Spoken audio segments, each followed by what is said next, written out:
গরমে নিয়ে চলে এসেছি তোমাদের জন্য একটা সামার ড্রিঙ্ক। এখানে আমি জুস বানিয়ে নেব, সেটাই তোমাদের সাথে শেয়ার করছি, দেখে নাও। এখানে আমি গরমের তাজা তাজা ওয়াটারমেলন মানে তরমুজ আর নিয়েছি আঙুর। এবার এখানে নিয়ে নিচ্ছি একটু বিট নুন।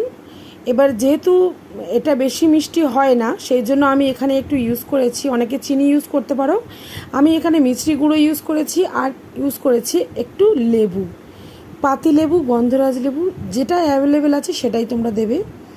এবার লেবুটা দিয়েছি, দিয়ে এবার আইস কিউব দিয়েছি। যে যেরকম ঠান্ডা পছন্দ করো সেটা দিয়ে দেবে, সেই রকম কিউব দিয়ে দেবে, দিয়ে ভালো করে ব্লেন্ড করে নেবে। নিয়ে এলেই জুস রেডি, গরমে ঠান্ডা ঠান্ডা জুস রেডি। এবার এখানে আমি গ্লাসে নিয়ে নিলাম জুসটা। তোমাদের কেমন লাগলো অবশ্যই করে জানিও কমেন্ট করে। ভালো লাগলে চ্যানেলটাকে সাবস্ক্রাইব করে অবশ্যই পাশে থেকো। ততক্ষণের মতো সবাই ভালো থেকো, সুস্থ থেকো, টাটা।